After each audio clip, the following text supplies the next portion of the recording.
Good morning, everybody. So I know what you're thinking. You're thinking, where's Bev? Well, there's a story attached to that. I'll do that. That's done. Basically, we had a power cut. So when we came up here, we were frantically running around, desperately trying to see whether we'd actually be able to do this or whether we had to do it by mobile phone, believe it or not. But it is now up and working. So I can actually do things. Oh, but there you go. It's up and working. So we must be online. Jane Humberson says, I thought I'd join you with a glass of red as it's evening over here. That's not a bad idea, is it? To be honest, Jane, I'm going to join you with a glass of red, even though it's 12 o'clock here and 11 o'clock in England. So you've made it then. Well, it does help if you can see through the glasses you're putting on. So I suddenly realised not only have I got fluffy hair, but I've also got really dirty glasses. You look amazing, don't you? Well, that's very nice of you, but I do say you don't really see me properly after all these years. But thank you anyway. No worries. Right, so anyway, I want to be able to see our guests. Yes, well, you better get your glasses. Because we have more than one. Can you see to drum roll?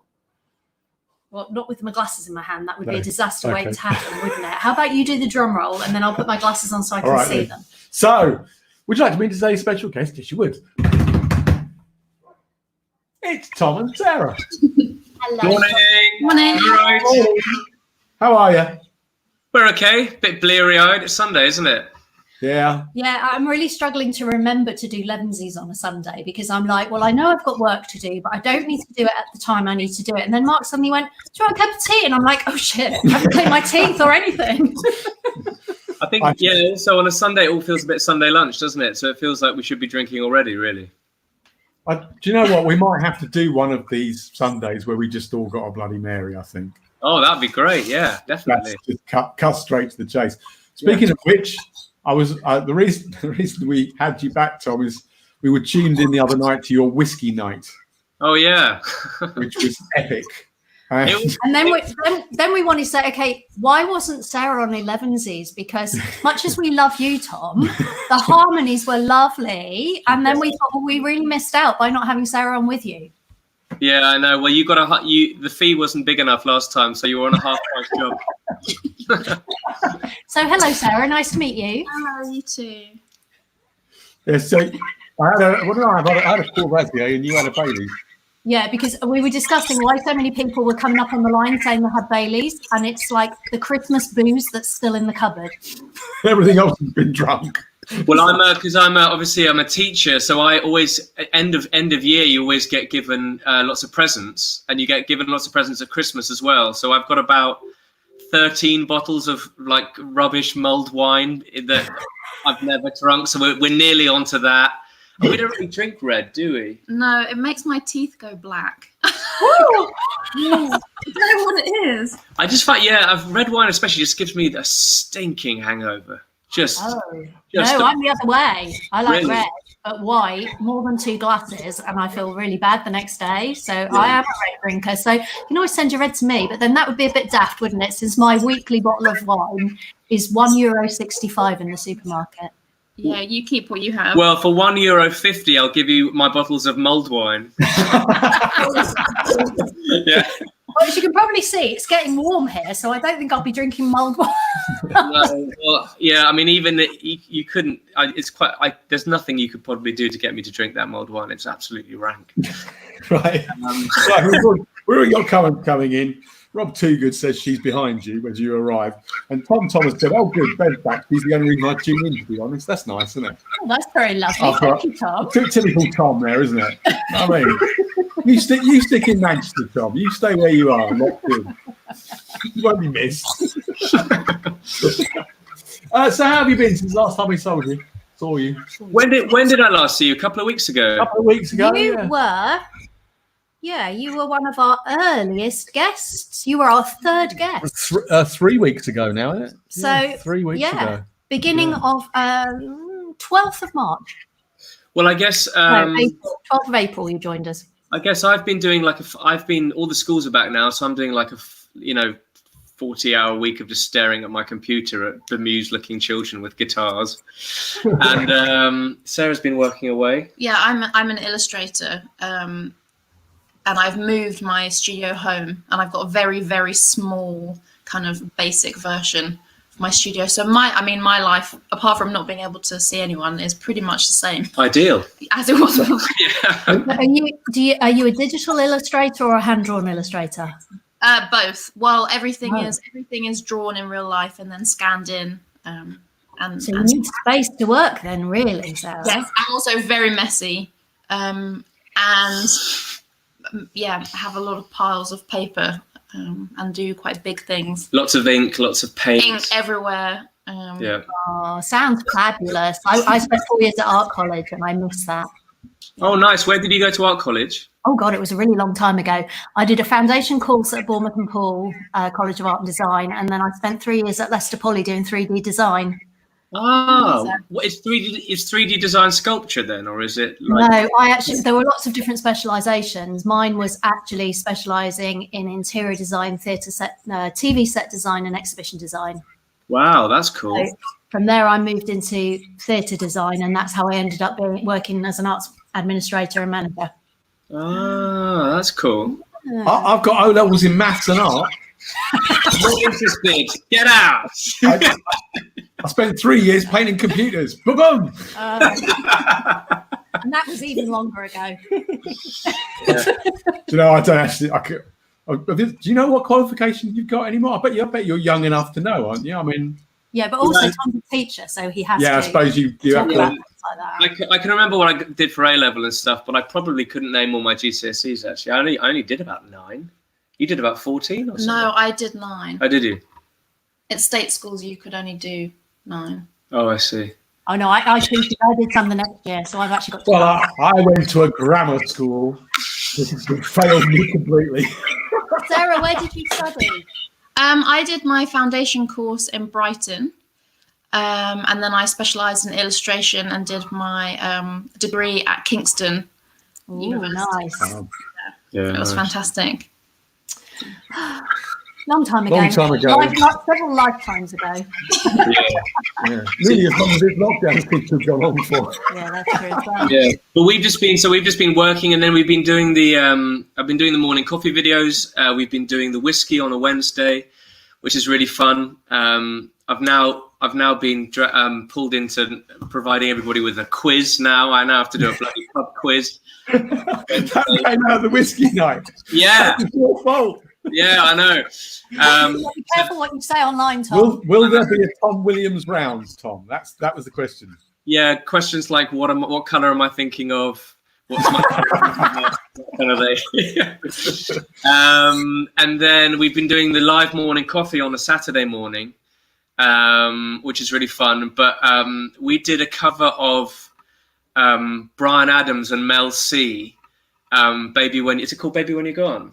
I quite liked that. Yeah. Yes, we did that a couple of weeks ago, and then we started talking about sort of early pop compilations that we all had, and my first one was Now 34, which had which I remember had like Bop on it by Hanson, but it also had things like Scooby Snacks by Fun Loving Criminals, which is really strange because Huey Morgan has since become like a massive supporter of mine.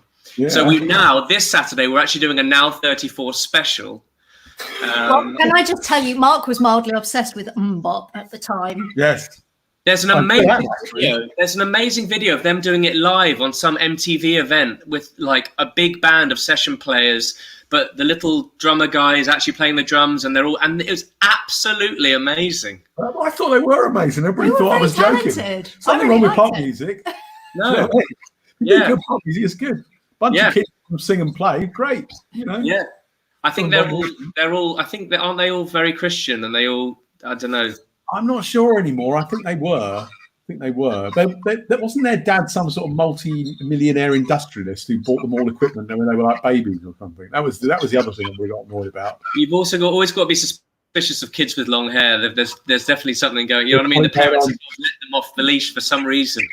Hang on just a minute. Going back to the first thing you said, though, isn't the Mel C part on that just one note all the way through? No, it's good. Like that, isn't it? Just that? That is the verse. Yeah, that is the verse. But actually, the harmonies were quite tricky, weren't they? Yeah, the harmonies are tricky. Very high. I've got a big soft spot for Bryan Adams, just because I've now realised that so much of the music that my mum loved and it was in the car when we were growing up, was all made by Bob Clearmountain, who's this American producer. But In Excess, the Born in the USA, Springsteen, Bryan Adams, it's all that massive sort of drum sound. Like that Reckless Bryan Adams album is amazing. Anyway, Tom says easily the best solo Spice tune. Oh True. yeah, definitely. Yeah, true. Yeah, Hanson was the bane of my life. I looked a lot like the biggest one at the time, so I kind of loathed them, says Stu Fletcher in Northern Ireland. I can imagine that. No one liked the big one either, did they? Also, I like you a lot, Stu, but that was not the best looking member of the band, the big one. No, it was the little one, wasn't it? Being the second best looking member of Hanson. Hang on, Tim Perry says he's got into so many arguments about Bryan Adams being way better than boring Ryan Adams. Well, yeah, now definitely, yeah. Well, I mean, I think that's acceptable to say at last, isn't it? Yeah. So, do you have a song for us this morning, or two? Yeah, or? we're gonna play a song off an album that Sarah and I did together in about 2014 called New Guitar. Because we've been singing so much together on these videos, we thought we'd dig one of them out. So this is a song called She's Everything. Brilliant. Excellent. We'll step out. All right. If I forget the word, Sarah's going to do a scroll. Let's see what happens here. From the minute that I wake, wide-eyed to the ceiling, an hour earlier than I'd like, I feel a turn sleepy. I feel warm in the sheets. I feel love in my head, and everything I can see there. Start my days softly, start my days with love. Nothing gets me through from 9 o'clock, and nothing fills me up. She's everything.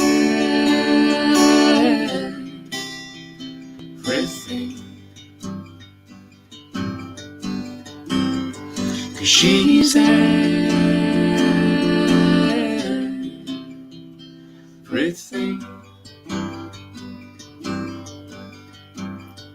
And oh for love, oh for winter, being in and she be mine. I count me lucky every single day that finds my way, that I could be with her and park up in a street in 3 years, and the moon is full and her curtains half beat. And the satellite battered against the balcony, and I can sleep deep when she's sleeping deep and turning next to me. 'Cause she's everything.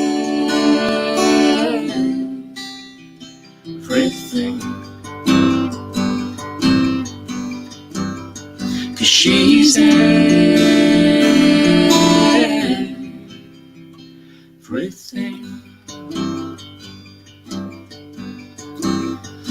And I can see her bedroom blind half closed, and the bed is made.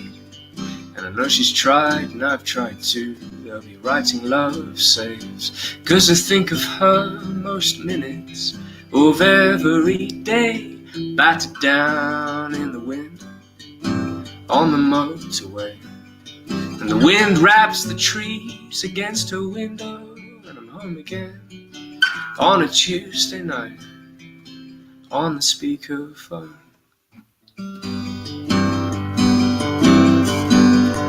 Ah, she's everything.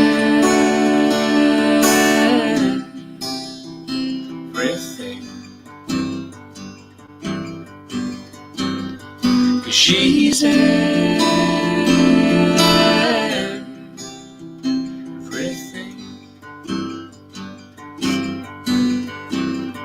'Cause she's everything.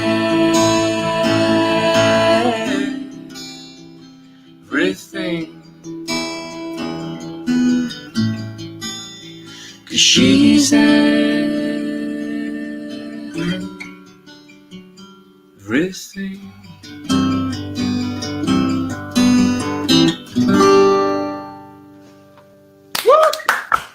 That was gorgeous. Gorgeous as usual. Thank you, nice interviews. Cheers. So, which album's that off? Which one's It's that? an album called New Guitar. So just after the boat stopped, Sarah and I we did some shows together, and I'd been writing a lot of quieter stuff.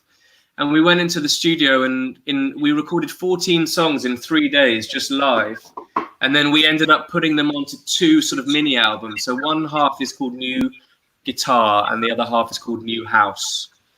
And so, yeah, the one came out in the March and then another one in the November. And then on the vinyl, it was sort of one side each, if you know what I mean. And I put your Facebook across the top bottom of the screen there because the morning coffees and the whiskies and everything, they're some of my favorite. I've actually managed to find a way to put you on the main screen of my TV with the whiskies. Oh, nice. Yeah. Nice. So your house is massive in our front room. And I've got a Courvoisier and all the kids are looking at me like, what the hell's going on? How have you guys been finding sort of the temptation to crack open the wine earlier and earlier? Are you quite good at that? We work so late that's not really an issue. Oh, really? I mean, to be honest, Mark very rarely drinks at home anyway. And so actually I was quite surprised. He came and got a drink and I'm like, what are you doing? He said, well, I'm tuning into Tom. And I'm like, oh, okay, that explains it then. Because I think that was only the second drink you'd had. The first drink he had was when we found out about the Mayor of London's money. And he did have a glass of wine that night. Right. I mean, a glass of wine. You know, I have a glass of wine with dinner most nights, but we rarely have dinner before 8:30, 9 anyway. Yeah. So it's really not an issue. You're very disciplined.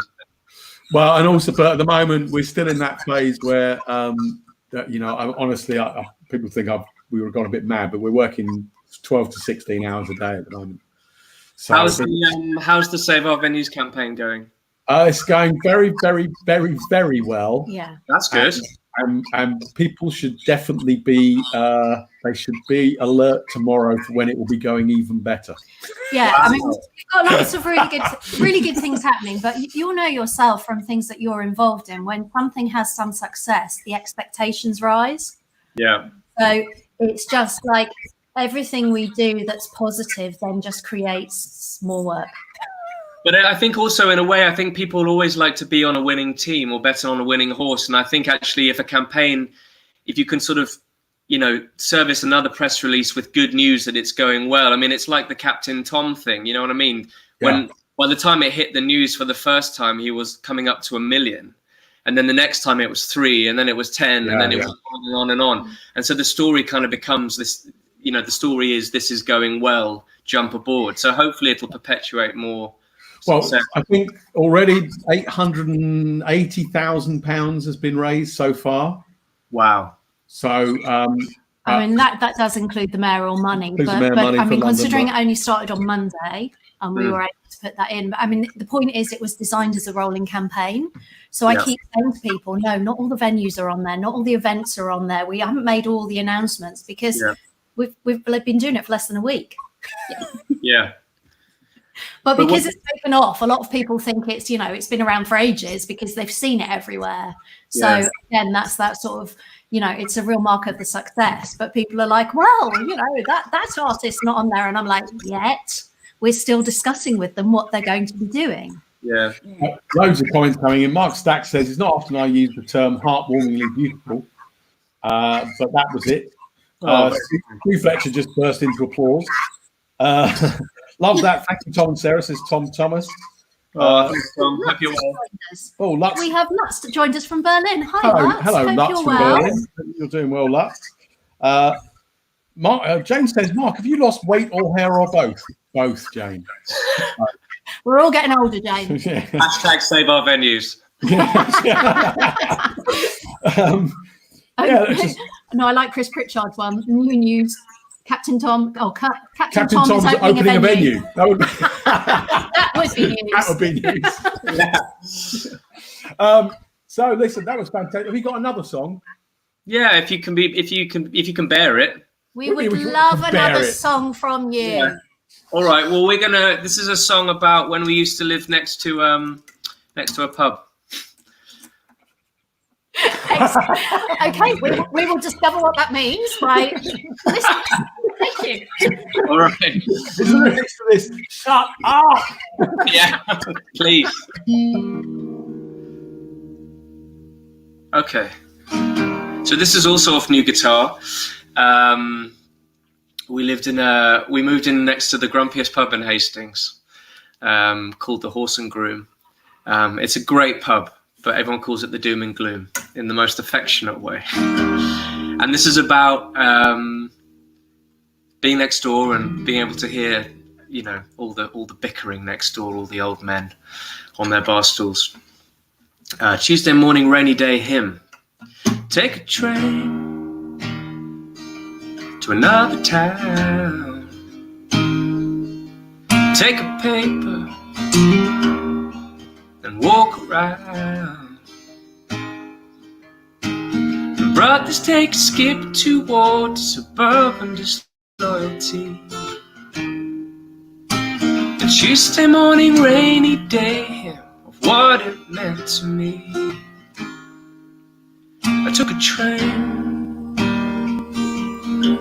to the west coast, north of Liverpool, where we had met most. The misty evening falling on a humdrum heat as the south fell away. And a blacked out met you on the dockside, spin round for a midweek holiday. Take a train. Take a train. Take a train. Take a train. And there's an old man at the bar. He says he used to be in a band. He's got a half of lager in his hand. And I can hear them through the walls. They can tell them all. The Tuesday morning rainy day, and the safest way to fall. Take a train. Take a train. Take a train. Take a train. Tuesday morning rainy day and a pub fight back to the wall. Tuesday morning rainy day and we never expected anymore. Tuesday morning rainy day. Tuesday morning rainy day. Tuesday morning rainy day. Tuesday morning rainy day. Tuesday morning rainy day and a pub fight back to the wall. Tuesday morning rainy day and we never expected anymore. Tuesday morning rainy day. Tuesday morning rainy day. Tuesday morning rainy day. Tuesday morning rainy day. Went through. I just commented to Bev, and I don't mind saying in front of you, you're a very good writer, Tom. Oh, thank you. Very kind of you. Thank you. Very good. I mean, the construction of the songs is just epic. Well, somebody's a failed songwriter, by the way. You know, there's somebody who never managed to write any songs. We're all failed songwriters. I feel like, but actually, I write a lot, and you know, I think because I teach songwriting as well, trying to help kids write. A thing that happens always with kids write their first sort of 5-10 songs, and then they suddenly think that the songs they're writing aren't as good as the ones they wrote at the beginning. And I always have to remind them that the reality of being a songwriter is that most of the time you are writing crap songs. It's really important just to keep going and make sure that you're practicing finishing the crap songs, because when a good idea comes, then you're practiced at finishing them, if you know what I mean. Like that's a challenge, isn't it? Finishing any creative project. Sarah, you must have this as well with your illustration. Do you find finishing it really difficult? Yeah, I mean, the deadline helps. Do you know, that's how I knew I was a designer and would never be an artist, because I can only deliver to a deadline. Yeah. And I like to not have too much time to work on stuff. Yeah. Limitations can be good though, can't they? Like sometimes I feel the same. If somebody gave me, if someone said hand in an album at some point in the future, it wouldn't get done. But if someone said to me, look, you need an album by Friday, I could easily do it. Do you know what I mean? Well, listen, thanks for coming by. I was going to let this go, but I can't resist temptation to revisit the last time you were on. Right. You told a somewhat hilarious story about a song that you wrote because you were going to propose. Yeah. So this is a matter of interest for people who saw that last one. Sarah, you must have been on the other end of that. How was that? I mean, I haven't actually watched that, so I'm not sure. I told the same story I always tell. With the bit where I said no. Yes. Yeah, that bit. I mean, he took me to Paris for our anniversary, and I just did not see it coming at all. I don't know why. Everyone else saw it coming. And the last conversation we'd had was Tom, I said, you know, what do you think about marriage? And I just said, no, thank you, never. So it was quite brave of him to then plow on anyway. So anyway, he then asked me in Paris. Eventually, he wanted to propose in front of my favorite paintings, which are the Monet water lilies at the Orangerie. And but I was worried that if you'd said no, it would have ruined the paintings for you. Yeah, and also I love them so much that I was actually crying when I was looking at them. So he thought, well, I can't do it when she's crying before. And it was also very busy with lots of people with iPads and stuff, and it just. And also, if someone drops to their knees in an art gallery and like dominates the whole thing, you know, you're just like, what a prick. You know what I mean? That guy. Yeah. I mean, I think that was that's really well thought through, because there is a selfishness of making it about the person proposing rather than about the setting or the person you're proposing to. So kudos there, Tom, for having that's good. Yeah, and then what happened? Well, then I tried to sing the song and then bottled it, and then we went out for dinner and bottled it. Didn't want to do it in the restaurant. But the funny thing that you weren't aware of was that your dad was just texting me all through the day, because I'd asked for permission. And he texted me saying, have you done it yet? Because he was desperate to tell Georgina, Sarah's mum, and he'd been really good at keeping the secret. Yeah, we've discovered he is an excellent liar. In general, he's quite a quiet man. And it's always the quiet ones, isn't it? It's always the quiet ones, yeah. It was like he'd been lying for 2 weeks. He'd made up this elaborate story, but it has a grain of truth in it about he has a client in Hastings, and basically he and Tom went to the pub in Hastings, but he told my mum that he was visiting a client, and I can't believe it. He was Sarah's dad though was so good with me. We went to the pub and it was like a rainy Sunday afternoon, and it was about 4, and went to the pub and it was kind of empty, and we sat there, and I just sort of made what must have been pretty manic small talk for about 40 minutes, until eventually he said to me, look, Tom, you're either here because you want to ask for money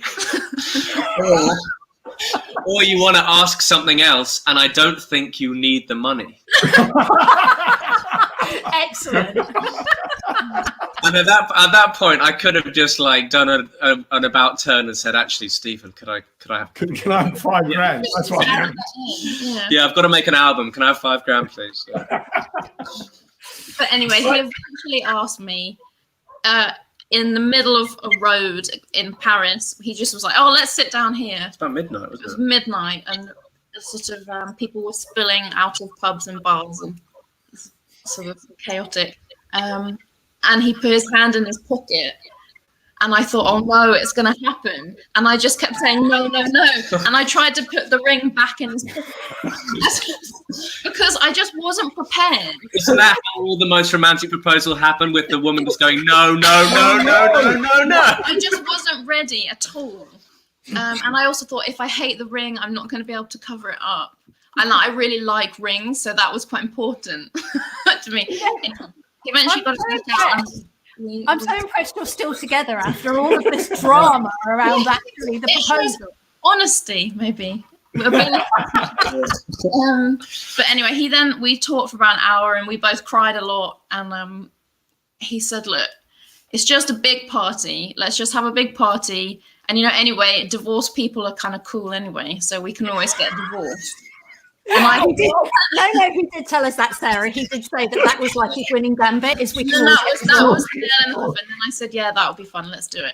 Romance is not dead, is it, Tom? And also, I loved the ring. It's like, I would have That's So as long as we know what was important in all of that, Sarah, that's good to know. the ring and the party and the divorce. Yeah. Okay, Tom. Right, Tom.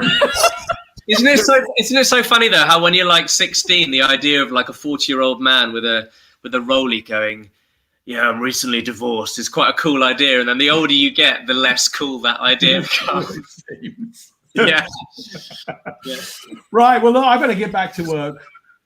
All right. Well, I've got to go and give my dad a guitar lesson. Oh, yeah. Oh, well, there you go then. Right. Well, listen. Thank you for coming in again. Thank you. Thank you for having us, guys. It was such a delight to see you both. The harmonies were lovely. I'm just going to put across the bottom there. People can drop by your website, tomwilliamsmusic.net, and you got stuff they can buy and support you, haven't you? Yeah, there's lots of merch there, and also I've started releasing these little sort of phone recordings once a week on my Bandcamp. So if they head to tomwilliamsmusic.bandcamp.com, we actually released a new song this morning. Sarah's done the artwork for it and sings on it. Okay, say it one more time, Tom, because I haven't got it for a banner for that one. tomwilliamsmusic.bandcamp.com. Okay, so everybody drop by there and get a song. That'd be great. All right. Thank you, you two. Thanks so much, guys. Have a lovely day. See you again. See you soon. Bye. It was excellent as usual. That was lovely. Yeah, we're really lucky in those limited circumstances where there are two people that can come on together. Yeah, we've done it a few times, haven't we? And it is really lovely. So we'll have a real think to see if we can think of either more artists or return artists like Issy and Archie or Jellyman's daughter. I'm going to get a message from Frank today saying, why have you had two people back on before I was allowed back on? Well, ask him if Jess will come on with them. That's a good idea, yeah. Well, ask Frank if Jess will come. Right. Okay, have a good Lovely Sunday, to see you all. everyone. Have a See you lovely tomorrow. Sunday. See ya. Bye.